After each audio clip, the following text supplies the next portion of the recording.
capítulo 3, versos 14 ao 17. Como Moisés levantou a serpente no deserto, assim deve ser levantado o Filho do Homem, para que todo homem, toda mulher, que nele crer, tenha a vida plena, eterna. Com efeito, de tal modo Deus amou o mundo, que lhe deu seu Filho único, para que todo o que nele crê não pereça, mas tenha a vida eterna. Pois Deus não enviou o Filho ao mundo para condená-lo, mas para que o mundo seja salvo por ele. Palavra da salvação. Pode aplaudir a palavra.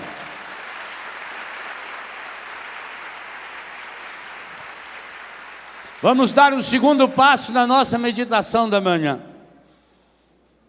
De manhã nós tomávamos o capítulo 19 de São João. E até obedecendo aquilo que São João fez, procuramos também fazer o começo dessa releitura da história a partir do evento, o lado aberto. E o evento aqui, de fato, é o lado aberto. Tanto que 3 vezes São João repete, no capítulo 19 e logo em seguida no capítulo 20, a palavra lado. O soldado que abre-lhe o lado.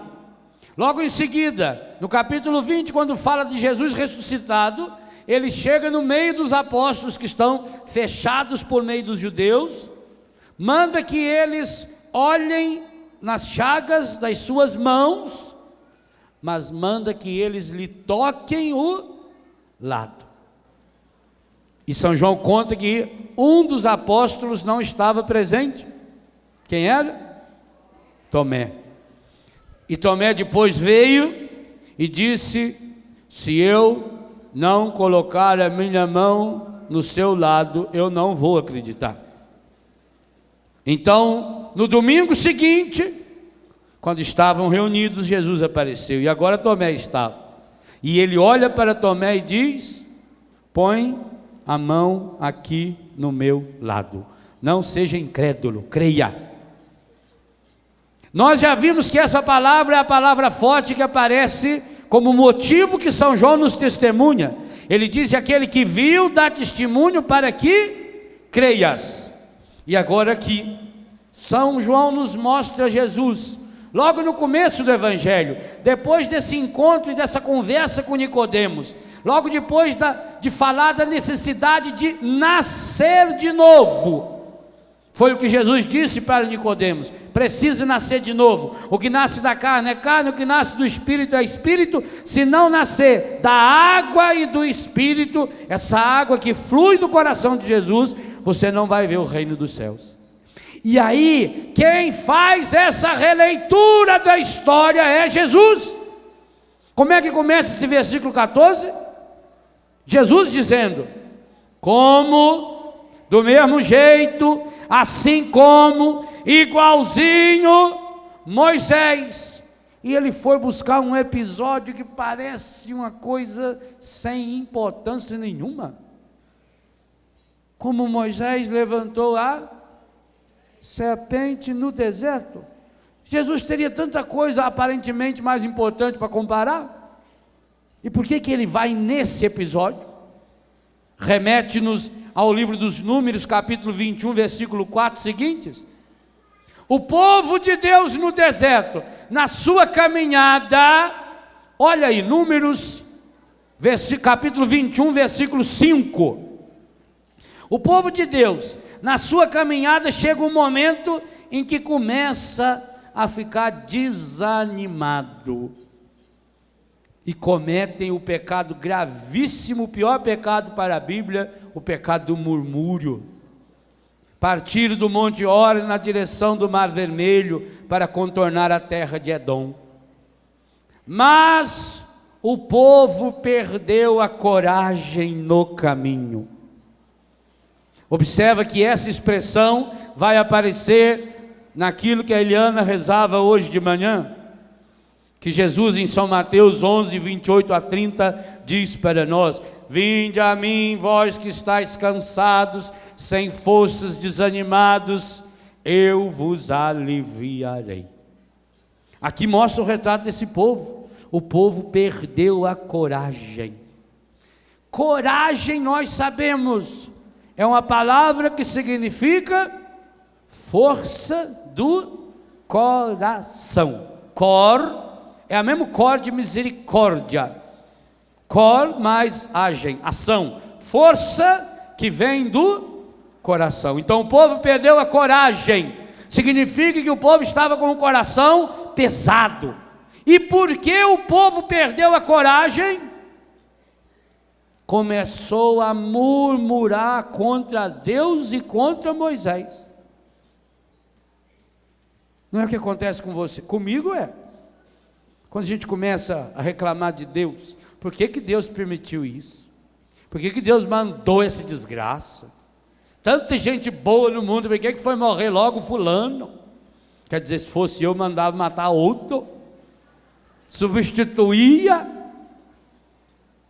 Quando a gente se rebela contra Deus, logo também a gente rebela contra Moisés, contra o pai, a mãe, o irmão, o marido, e começa a inventar desculpa. E criamos uma desgraça que descreve-se logo em seguida. Começou a murmurar contra Deus e contra Moisés. Por que, diziam eles? Nos tirastes do Egito para morrermos no deserto onde não há pão nem água. Estamos enfastiados desse miserável alimento. Olha se não é o seu retrato.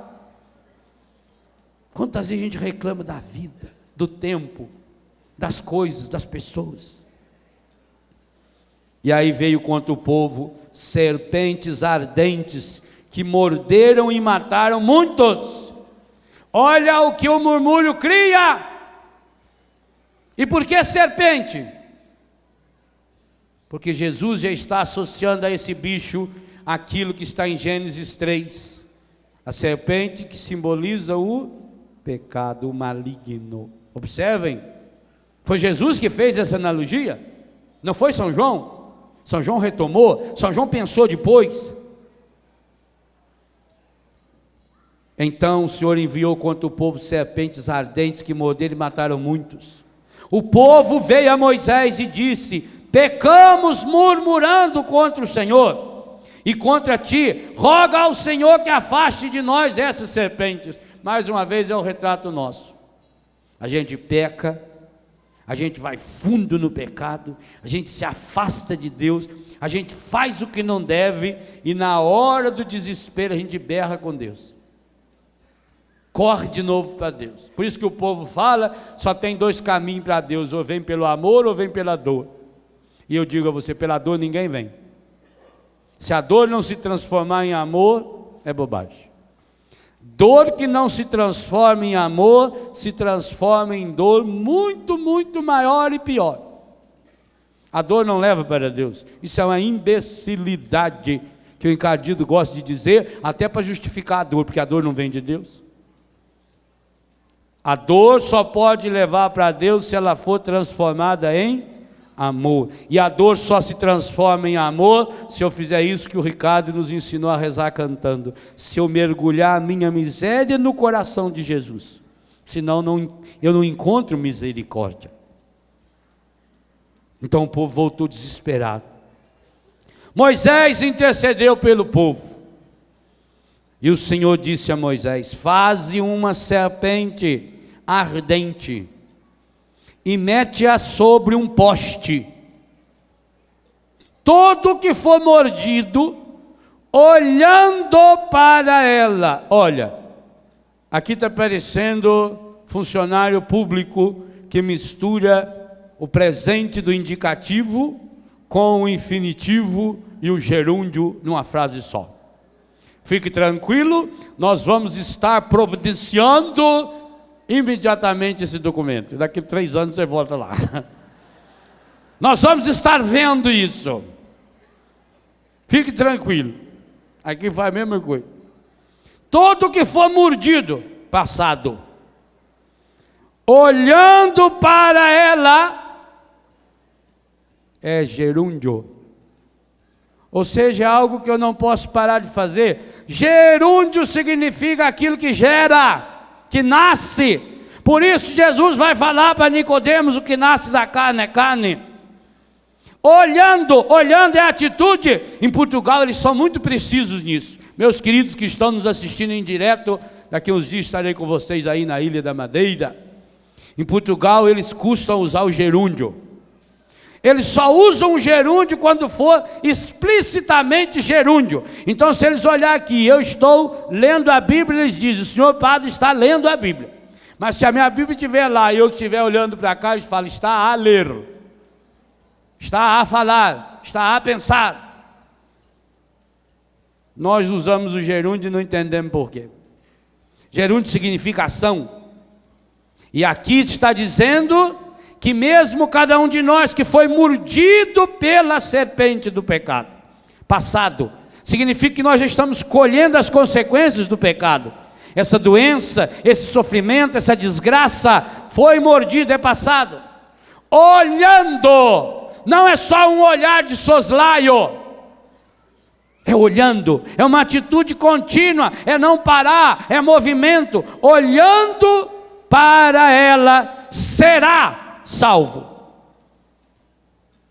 Jesus disse: como Moisés levantou a serpente no deserto, assim será levantado o Filho do Homem. Volta lá para o texto de São João 3.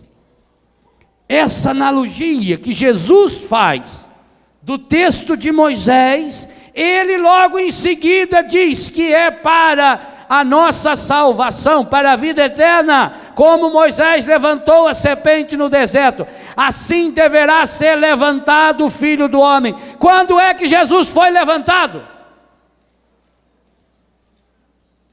Na ascensão? Na ascensão ele se levantou, senão seria a assunção. Única hora que Jesus foi levantado, que sai da terra, continua preso na terra pela cruz. O corpo do Cristo não está mais grudado na terra. Jesus Cristo na cruz, o seu corpo já está fora da terra, mas a cruz está encravada na terra. Quando eu for levantado da terra, e ele vai dizer isso em 2 outros textos, dentro de 2 contextos espetaculares. João 8 e João 12. João 8, aquela prostituta, Maria Madalena, que foi absolvida, perdoada, restaurada, e dela se expulsou 7 demônios, que veio até Jesus para ser apedrejado. João 12, o jantar em Betânia, na segunda-feira, véspera da Páscoa, 6 dias antes da Páscoa, a Maria de Betânia, a outra prostituída que trabalhava para leprosos. João 8 e João 12 mostra as 2 mulheres mais miseravelmente estragadas pelo pecado. E logo em seguida, a narrativa do encontro das 2 com o Senhor refere-se a esse momento em que o Cristo será levantado. João 8, versículo 28, e depois João 12, versículo 32. Quando eu for levantado da terra, eu atrairei todos a mim. Quando eu for levantado da terra, então sabereis quem eu sou. Ora, se Jesus está fazendo esses degraus, João 3, João 8, João 12, João 19, e perpassando entre esses 4 degraus, aonde ele fala desse momento que ele será levantado, que todo mundo vai ter que olhar, não é opcional, eu vou ter que olhar para esse lado aberto, para esse coração traspassado. É porque se eu não olho para esse coração, Meus irmãos, eu morro de fraco, eu me atolo em qualquer porcaria. Olha aí na sua Bíblia um texto espetacular, que refere-se a esses dois episódios. Está no livro da sabedoria, no capítulo 16 de sabedoria. Parece que o autor sagrado, e o livro da sabedoria é o último texto do Novo Testamento, do Antigo Testamento, portanto muito próximo do Novo Testamento, o autor já está fazendo essa ligação. Livro da sabedoria, capítulo 16, o versículo 6, contando a história de cada um de nós, e que o pecado fez em nós, diz que os seres humanos foram por pouco tempo atormentados para a sua correção. Eles possuíram um sinal de salvação, que lhes lembrava o preceito de vossa lei.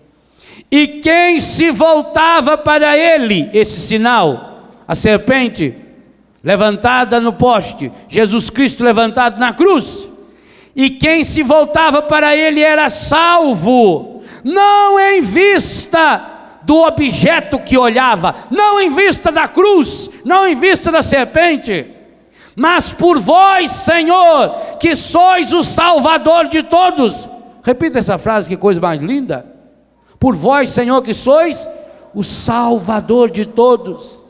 Com isso, olha agora que espetáculo, mostráveis a vossos inimigos, que sois vós que livrais de todo o mal. Com isso, mostrais a vossos inimigos que sois vós que livrais de todo o mal. Quanto a eles, aqueles que não olham para o coração rasgado de Jesus, as mordeduras, gente, olha a gozação, olha que como o autor da sabedoria está dando risada de nós, olha o retrato que ele faz de nós. Quanto a eles, aqueles, é o Léo, é você, quando não olha para o transpassado, as mordeduras dos gafanhotos. Você já viu falar que gafanhoto morde? E das moscas, não é nem mosquito, não é nem pernilongo, os matavam. Você conhece gente assim? Papai uma vez falou de uma parente nossa, falou, nossa senhora, aquela coitada lá, se o pernilongo morde, ela fica 2 semanas de cama. Aqui também, ó. Gafanhoto e mosca, morde, a pessoa morre. Coisa à toa, derruba você. E não se encontrou remédio para salvar a sua vida. Como a gente morre por pouco, porque mereciam ser castigados por trás instrumentos, mas a vossos filhos, mesmo os dentes das serpentes venenosas, não é dente, é presa, eles não sabiam disso, não o puderam vencer. E por que não puderam vencer? Olha a última frase que está na página 855 da Bíblia, Ave Maria, e leia com a voz mais alta que o Senhor um dia concedeu a esses seus pulmões. Imagine que você está berrando com o seu marido agora, e leia em voz alta o segredo para não ser estraçalhado nem pelo dente mais terrível da venenosa serpente, nem sua sogra vai destruir você. Está escrito aqui. Por quê? Quero ouvir com voz mais alta. Por quê?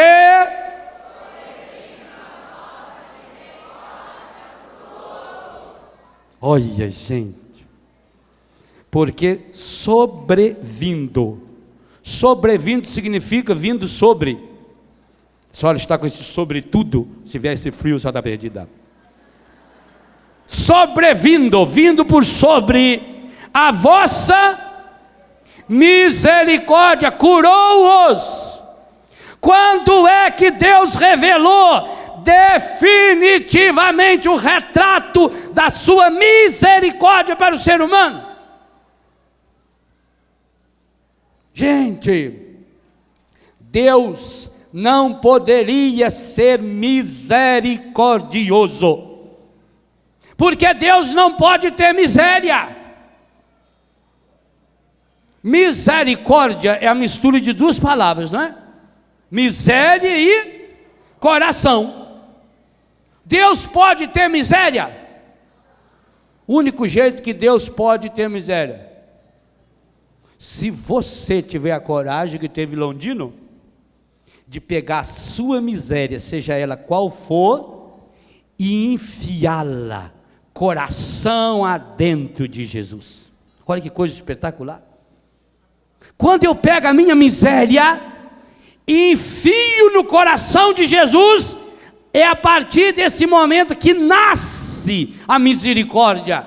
É a partir desse momento que Deus torna-se misericórdia, e nós não temos outra coisa a fazer senão enfiar no coração de Jesus a nossa miséria. É a nossa única saída. Sobrevindo, Deus quer cobrir a pior miséria. Não interessa a miséria que você tenha, não interessa o seu passado, e nem o seu presente, nem o tamanho, nem a infinidade de pecado que você possa achar que tem. Você precisa mergulhar essa miséria no coração, e ele está para fora. Olha que absurdo! Essa imagem é revolucionária. Isso foi apresentado por uma freira francesa, quando Jesus lhe fez a revelação das 12 promessas. É daí que surgiu o culto ao Sagrado Coração de Jesus, por exemplo, na primeira sexta-feira do mês, a hora santa, o mês do coração de Jesus, a entronização do Sagrado Coração de Jesus nas casas, nas famílias. É aquilo que o meu fundador, Padre Deon, olhava para o coração de Jesus e via que do lado aberto e do coração transpassado do Senhor nasce o homem novo. Padre Deon, que será beatificado no início do próximo ano, estudou, ele era doutor em várias coisas, ele estudou profundamente os males que afligia a sociedade do seu tempo, e escreveu de uma forma maravilhosa. E o Papa retomava isso há pouco tempo para o nosso superior geral, com o conselho e o capítulo geral da minha congregação, reunido com o Papa. O Padre Deon contemplou e descobriu que a causa mais profunda, grave isso para você, a causa mais profunda, aquilo que está escondido lá no fundo da miséria humana, seja droga, pornografia, AIDS, câncer, desquite, divórcio, o que for, é a recusa ao amor de Deus. E Jesus falou isso para Santa Margarida Maria, que a única coisa que impede Deus de agir na minha e na sua vida é quando nós viramos as costas, é quando nós não olhamos para esse coração aberto, exposto, é uma ferida exposta, esse coração transpassado, rasgado, ferido, machucado, mas que se transforma numa fonte que jorra para a vida eterna. Aquilo que o profeta Ezequiel prometera, Deus prometera pela boca do profeta Ezequiel, no capítulo 11, e depois, de uma forma maravilhosa, no capítulo 36, derramarei sobre vós águas puras que vos purificarão de todas as vossas imundícies. Essa é a palavra que está na sua Bíblia. Eu vou tirar do vosso peito esse coração de pedra, e vou colocar aí um coração de carne, um coração manso e humilde. Quando é que Jesus realizou esse transplante?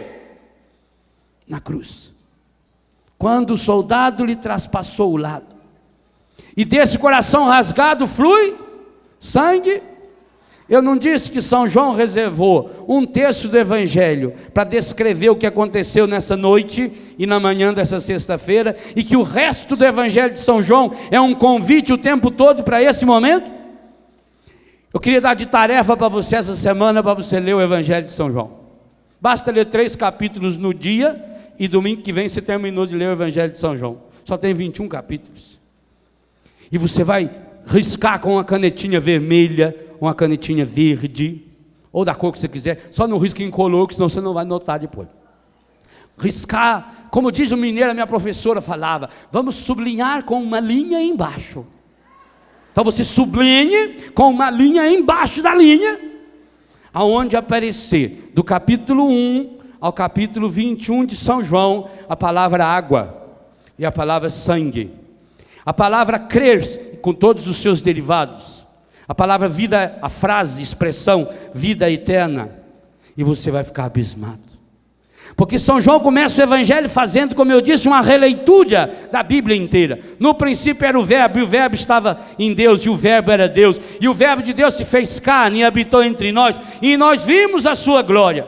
Ele veio para o que eram seus, os seus não os receberam, mas aqueles que o receberam, ele deu o poder de se transformar, de se tornar em filhos e filhas de Deus, e experimentar a vida eterna. Retoma o primeiro capítulo, o convite para que aqueles que quiserem ser seus discípulos comecem a segui-lo. E aí vem o primeiro milagre de Jesus, em Caná da Galileia. E lá está Maria, ela estará também ali. Maria foi a única pessoa que assistiu de fato ao primeiro e ao último milagre de Jesus. Qual foi o primeiro milagre de Jesus? Transformou água em que água? A água que jorra no coração dele. Já no primeiro milagre. E Maria estará presente no último milagre, quando ele transformou o vinho em sangue. E o que saiu do coração rasgado de Jesus? Sangue e água. A água viva. João 2, bodas de Caná, água em vinho. João 3, Jesus e Nicodemos, acabamos de ler, que nasce da carne é carne, o que nasce do Espírito é Espírito. Se não nascer da água e do Espírito, não verás o reino de Deus. Por isso que é gerúndio, é nascimento, é regeneração. João 4, olha, só João 4 já daria um dia inteiro de retiro, uma semana inteira. O encontro de Jesus com a samaritana, no poço de Sicar. Jacó tinha feito esse poço. Aquela mulher que não valia nada. Aquela mulher que estava procurando ser feliz fazia quanto tempo. Aquela mulher que estava campeando o marido, uma baita de uma cavalona, uma Ana Paula Arósio da época, um espetáculo de mulher. Oh, mulher bonita. Eu fico imaginando essa samaritana. Você pensa bem. Que espetáculo não era a samaritana, hein? Para arrumar 6 maridos. Tem umas coitadas aí que não achou meio. E algumas os que acharam deviam ter entregado antes da hora. Devolvido, que veio com defeito de fábrica. Que samaritana. Imagina a samaritanona. Vocês imaginam o enterro do 5º marido dela? Ela com aquele vestidão colã preto, um tubinho preto, parecendo aqui a metade daqueles morrinhos. Hein? E os caras olhando falam, mas olhava para o defunto e fala, menos morreu feliz. É. Olhava para ela. Todo mundo veio abraçar ela. O cara, a família do cara ficou impressionado do 5º marido, como ele era querido. O tanto de gente que veio no velório, mas não era por causa dele, era para abraçar a viúva. Uma viúvona, não? Cavalona, aquilo é um espetáculo. Mas seu coração estava estraçalhado. E Jesus vai lá, sentado. Aí Jesus vem humilde para ela, dá-me de beber. E ela é petulante ainda. Como é que você, sendo judeu, pede de beber a mim, que sou samaritano? E Jesus diz para ela o que diz para o Léo, para você, para você, para você, você. Ah, se conhecesses o dom de Deus, o presente de Deus, que é a cura interior. E quem é que te diz, dá-me de beber? Tu é que iria lhe pedir e ele lhe daria uma água viva. Jesus está prometendo isso para você, hoje, no último domingo do coração de Jesus, é isso que Ele está prometendo para mim e para você, samaritanas e samaritanos que somos, mergulhados como estamos nos nossos pecados, nas nossas buscas, querendo achar fora de nós aquilo que nós nunca vamos encontrar, querendo preencher nossos vazios com coisas, com pessoas. Mas essa água que Jesus prometeu é a água que cura aquele cego ou aquele paralítico, João capítulo 5, João capítulo 9. É a água sobre a qual Jesus caminha, João capítulo 6. É a água com a qual Jesus quer lavar o meu e os seus pés, João capítulo 13. Hoje nós somos convidados, com o discípulo amado, a reclinar o nosso peito no coração de Jesus. E Jesus nos convidou a isso: vinde a mim, venha a mim, você, está cansado? Eu também, do pecado, do erro, da doença. Quantas pessoas não aguentam mais de cansaço, de dor? Mas alguns a gente enxerga a dor da pessoa, e os outros? A gente não enxerga a dor dessas pessoas. Aliás, quantas pessoas disfarçam essa dor? Disfarçam no vício, na pornografia, na violência, mas está com esse coração. Por quê? Porque é ruim? Não. Jesus disse que não existe gente ruim. Então, Jesus está errado. Jesus falou que o problema de cada pessoa ruim está onde? Abre aí a sua Bíblia, Mateus. Hoje vai ser dia de você estudar a Bíblia. Dom Terra, hoje eu vou substituí-lo. Mateus, capítulo 15. É espetacular.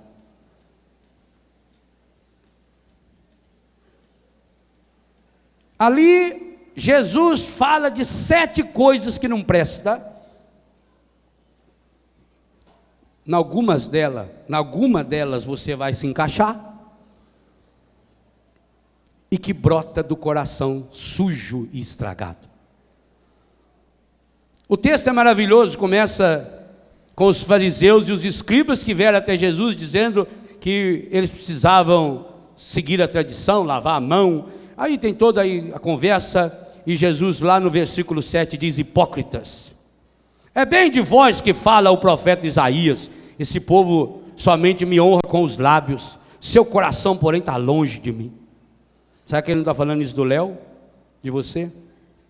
Vão é o culto que me prestam, porque ensinam preceitos que só vêm dos homens, normas e leis. Aí fala que o que mancha o ser humano não é o que entra pela boca, é o que sai do coração. Quando chegou em casa, os discípulos não tinham entendido direito. E Jesus, Pedro fala com ele, e ele responde: será possível que vocês também são esse bando de anta? Eu não sei se está traduzido assim na sua Bíblia, eu que traduzi na minha assim.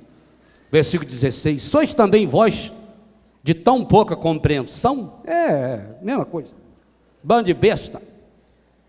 Não compreendeis que tudo que entra pela boca vai ao ventre e depois é lançado num lugar secreto, na casinha? Você não sabe isso, não?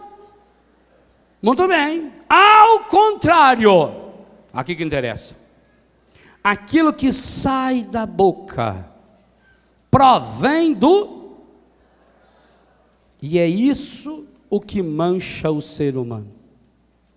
Porque, gente, quem está falando isso aqui não é nem Mateus, é Jesus.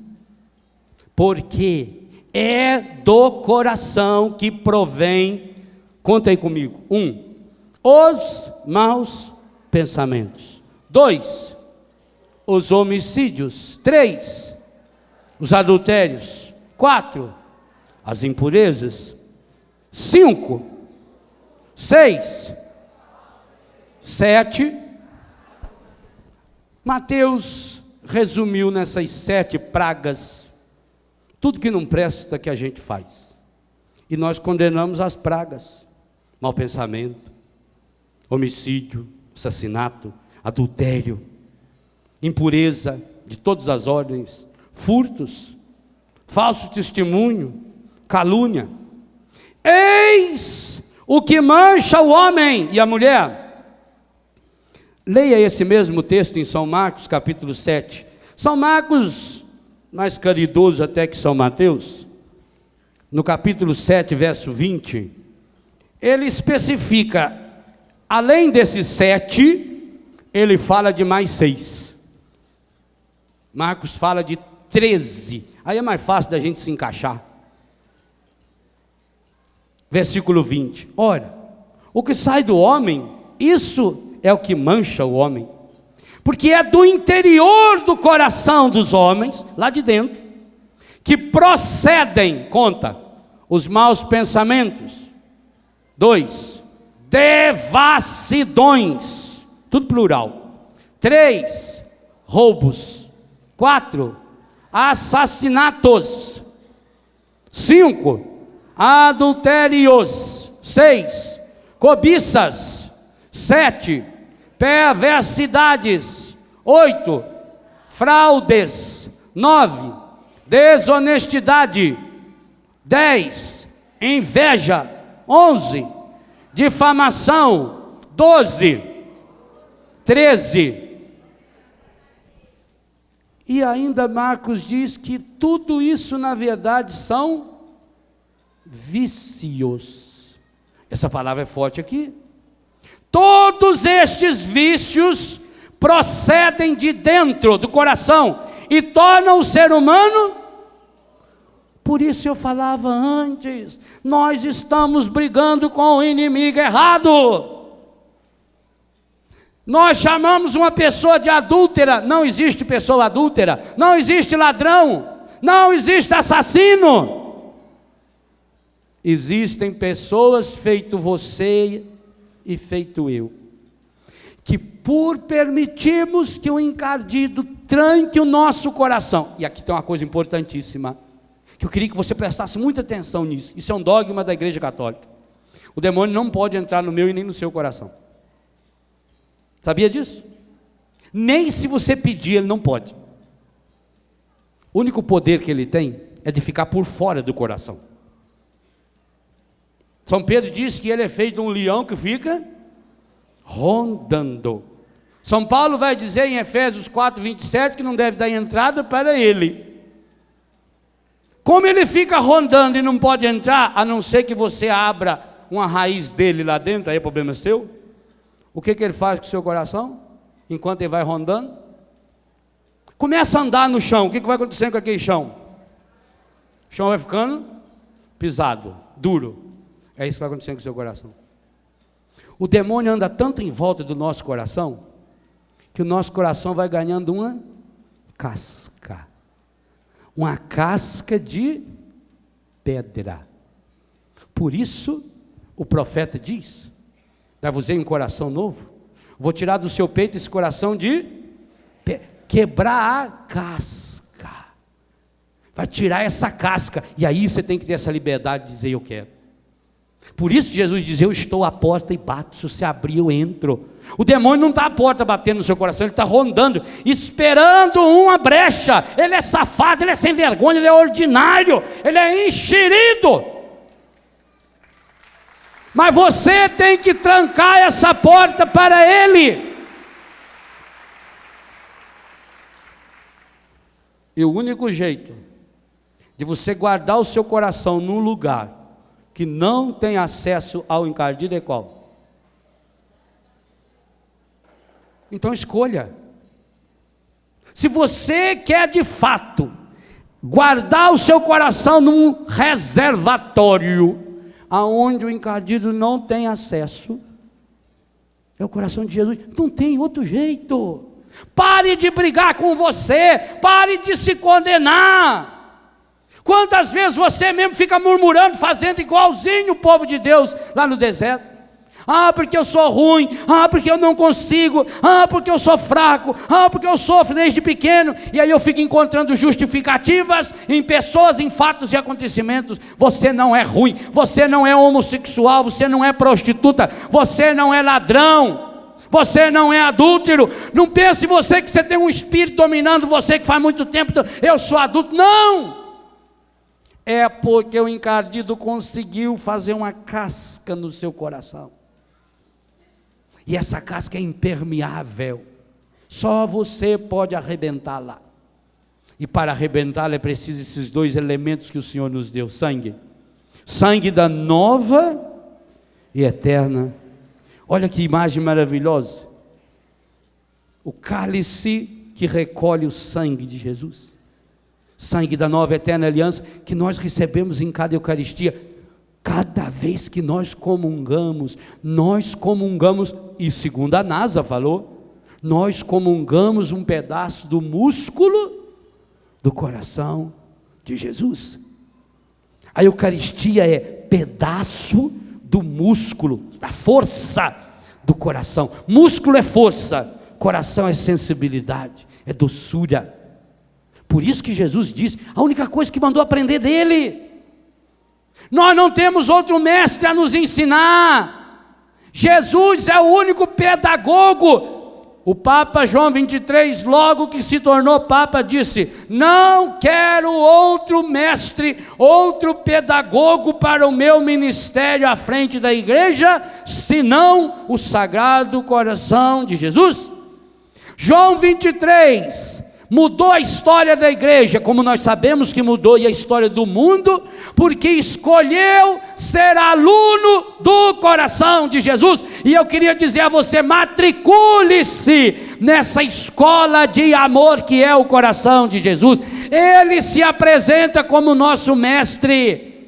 E o Papa escreveu naquele documento lindo sobre o rosário: Jesus não é só um conteúdo a ser aprendido, Ele é o conteúdo, Ele é a pessoa a ser aprendida. Eu não posso aprender só o que Jesus ensina, eu tenho que apreender a pessoa de Jesus. Por isso ele diz: aprendei de mim. Ele não falou aprender comigo, ele não disse que ele vai sentar numa aula e vai nos ensinar. Ele diz que ele vai fazer para que a gente faça igual. Na medida em que nós vamos reproduzindo as atitudes de Jesus, as características do coração de Jesus, e aí nós precisamos de duas coisas que Jesus mandou aprender dele.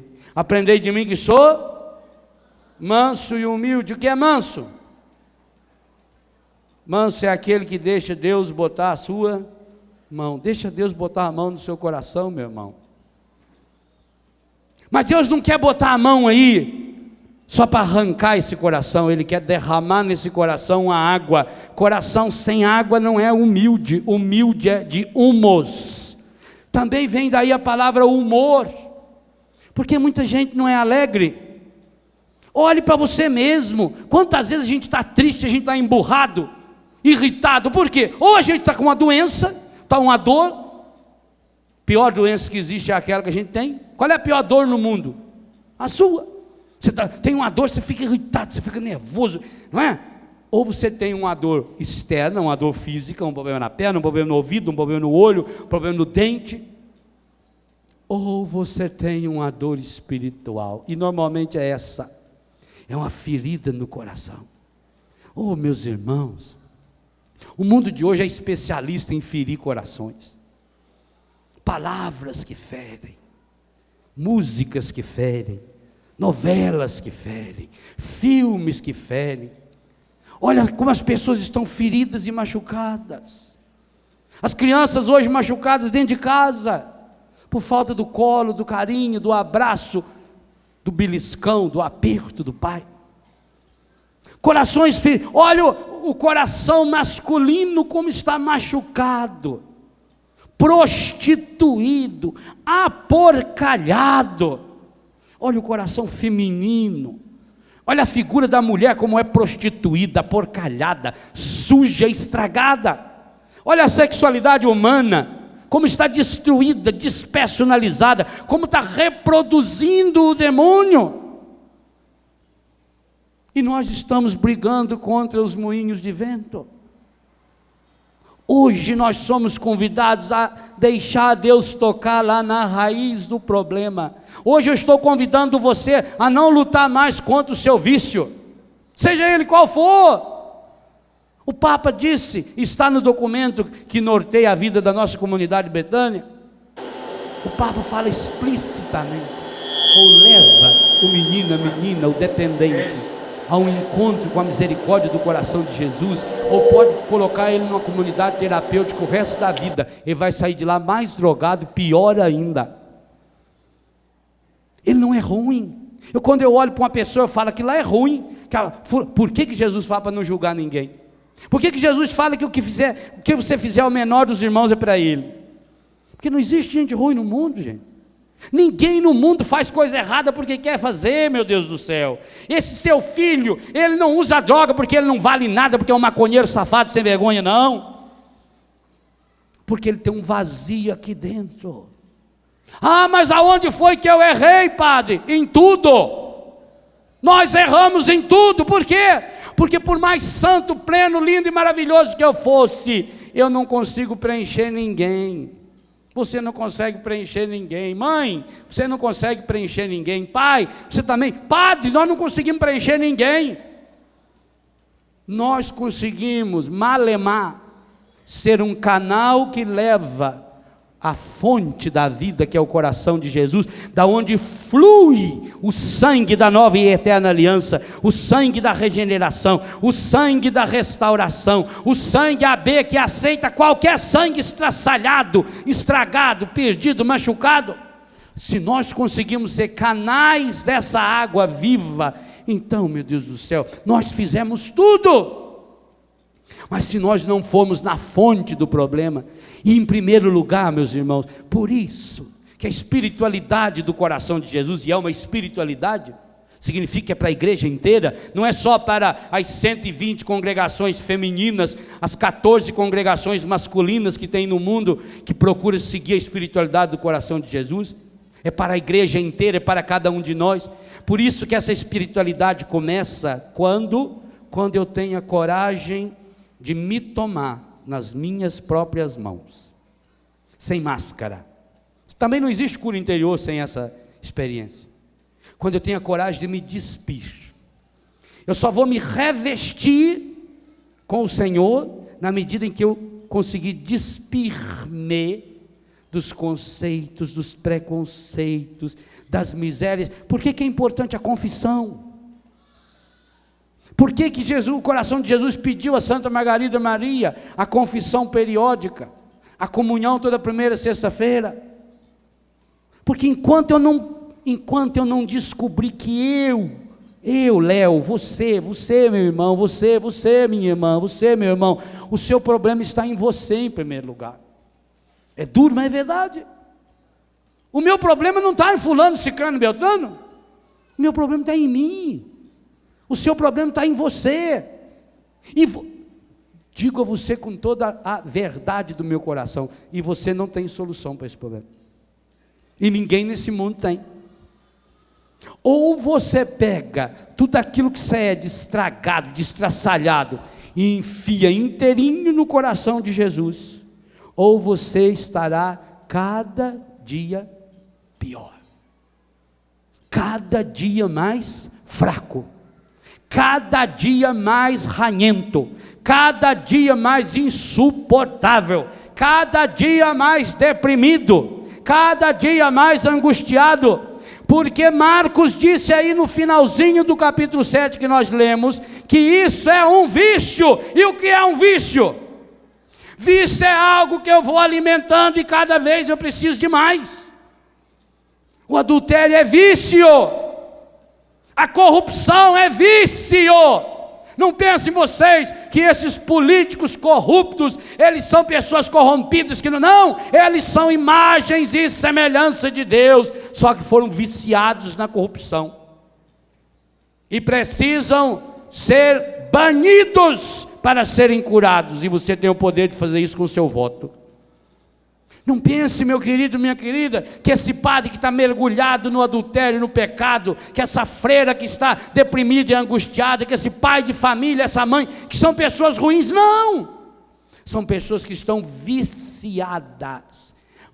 A televisão faz isso de forma muito bem feita. Muitos de nós já estão bem viciadinhos nos conteúdos que ela traz. E não é nesses canais novos que Deus está fazendo surgir no mundo, não. É uma canção velha, uma canção estragada, uma canção estraçalhada, que vai fazendo você remexer cada vez nas mesmas coisas, nas mesmas folias, e vai viciando. Você vai viciando no pecado. Meu irmão, a gente vicia em pecado igualzinho vicia em droga, e cada vez precisa de mais. Você visse, a pessoa começou a roubar, roubou 50 centavos. A próxima vez já será R$1, e depois 2, e depois 10, depois 50. Por isso tem que cortar lá na raiz. E como é que eu vou fazer isso?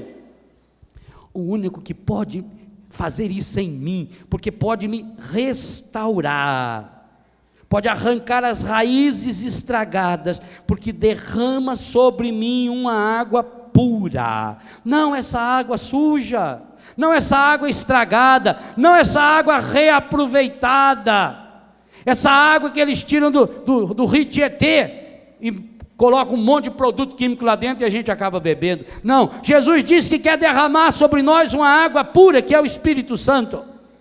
E essa água pura só existe uma fonte, da qual ela pode jorrar. E se eu me coloco diante dessa fonte, que é o coração de Jesus, ela vai jorrando o tempo todo, ininterruptamente, o tempo inteiro. Essa misericórdia é eterna, essa misericórdia é infinita, o amor de Deus é incondicional, Ele é o pastor. Foi o texto que nós usamos na festa do coração de Jesus, Ezequiel 34, eu vou curar minhas ovelhas feridas, eu vou atrás da ovelha perdida, eu vou pegar no colo a ovelha machucada, eu vou cuidar daquela ovelha que está gorda, daquela ovelha que está bem nutrida também. O coração de Jesus não joga ninguém fora, porque Ele olha para você. Por isso essa música que o Dunga fez é espetacular. O mundo olha para fora, essa tranqueira que está aqui. Deus vê o coração. A sonda que Deus usa, sonda é aquele aparelhinho que põe lá dentro assim, para espiar lá no fundo da terra ou dentro da gente assim. Sonda com o quê? Com a compaixão. O que é essa compaixão? É a paixão dele, paixão e morte de cruz, que junta-se, vem junto. A sonda que Deus tem para olhar o meu coração e o seu, é o coração de Jesus. Sonda com a compaixão, sabe o tamanho da minha e da sua dor. Esse Deus revelado no coração de Jesus, não pode pôr limites no seu amor, Ele não pode. O Dunga foi um profeta teólogo quando escreveu essa palavra. Deus não pode colocar limites ao seu amor, porque se Ele colocasse esse limite, Ele deixaria de ser Deus, e Deus não pode deixar de ser Deus, nem se quisesse. Não pode, Deus não pode. Se você arrepender-se sinceramente dos seus pecados, Deus não pode deixar de perdoar você.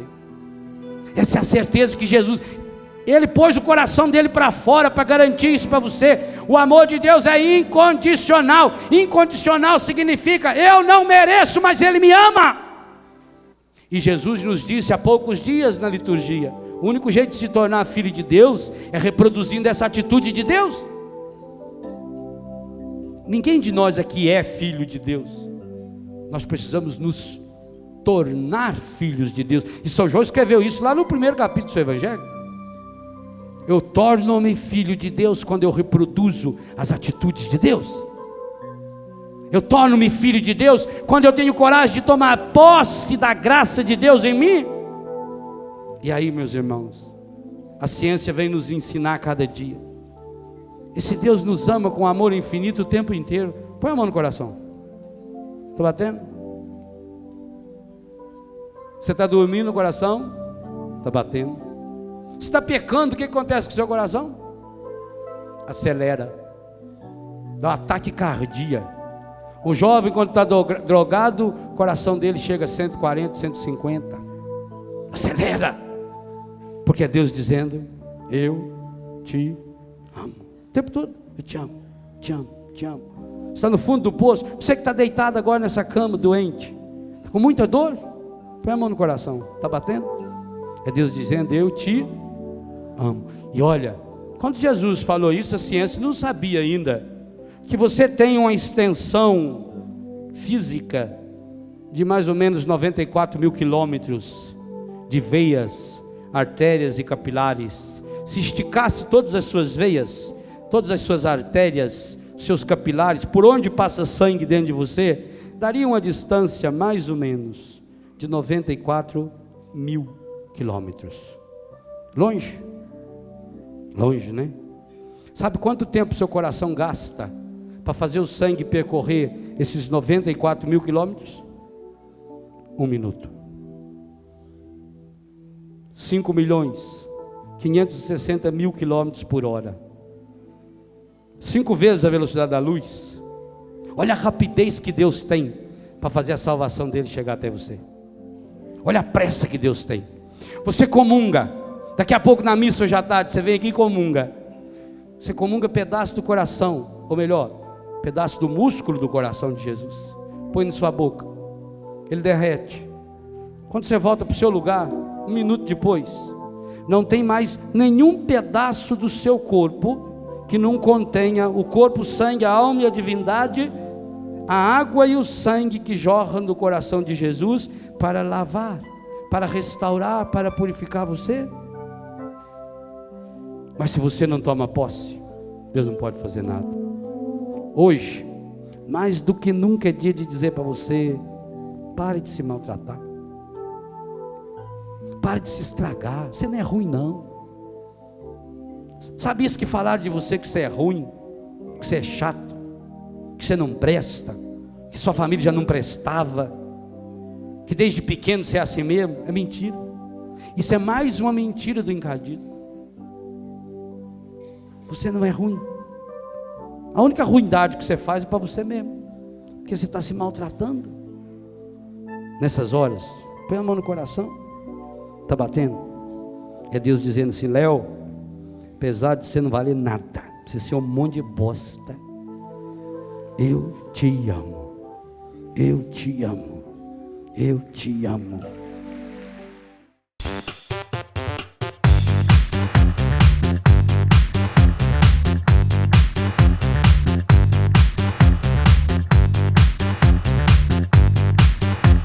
CançãoNovaPlay.com. Assine já!